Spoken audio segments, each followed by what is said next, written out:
ನಾವು ಪ್ರಜ್ವಲ್ ಬಗ್ಗೆ ಕ್ರಮ ತೆಗೆದುಕೊಳ್ಳೋದ್ರ ಬಗ್ಗೆ ಯಾವ ತಕರಾರು ಇಲ್ಲ. ಆದರೆ ರೇವಣ್ಣವ್ರ ಬಗ್ಗೆ ಮಾಡಿರೋ ಅದು ಈಗಾಗಲೇ ರಾಜ್ಯದ ಜನತೆಗೆ ಗೊತ್ತಾಗಿದೆ. ಯಾವ ರೀತಿಯ ಕೇಸನ್ನು ಸೃಷ್ಟಿ ಮಾಡಿದ್ದಾರೆ.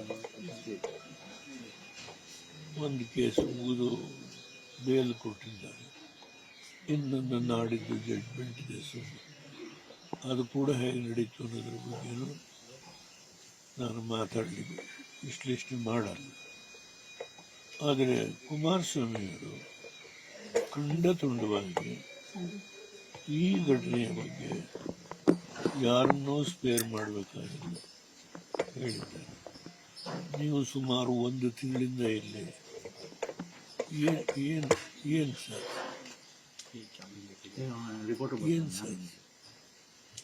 ಅನಾವಶ್ಯಕವಾಗಿ ಮಳೆ ಗಾಳಿ ಎಲ್ಲ ಅದರಿಂದ ನಾನು ಇವತ್ತಿಗೆ ಪರಿಸಮಾಪ್ತಿ ಮಾಡಿ ನಿಮ್ಮ ಮಾಲೀಕರು ನೀವು ಮುಂದೆ ಬರತಕ್ಕಂಥ ಎಲ್ಲ ಘಟನೆಗಳಿಂದ ಸ್ವಾತಂತ್ರ್ಯ ಇದೆ. ನೀವು ಟಿ ವಿಲಿ ಮಾಡ್ಕೊಳ್ಳೋದಕ್ಕೆ ನಿಮ್ಮ ದೃಷ್ಟಿ ಮಾಧ್ಯಮ ಇಲ್ಲಿ ಕೂತ್ಕೊಂಡೇನು ಏನು ಸಾಧಿಸ್ತು?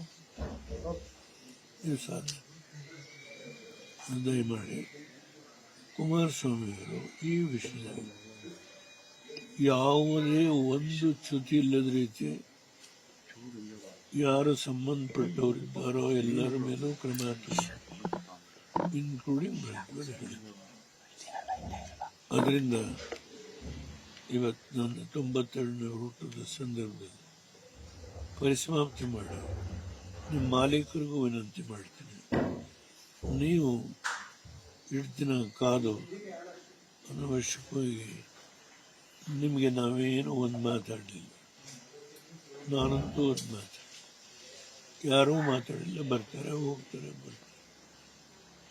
ಅದನ್ನು ದಯಮಾಡಿ ಇಷ್ಟು ಮಾತ್ರ ವಿನಂತಿ ಮಾಡಿ. ನಿಮಗೆ ಹೊಸ ವರ್ಷ ನಿಮ್ಮೆಲ್ಲರಿಗೂ ಶುಭಾಶಯ. ನಮಸ್ಕಾರ. ನ್ಯೂಸ್ ಫಸ್ಟ್ ನಿರ್ಭೀತಿಯಿಂದ ನಿಮ್ಮ ಪರವಾಗಿ.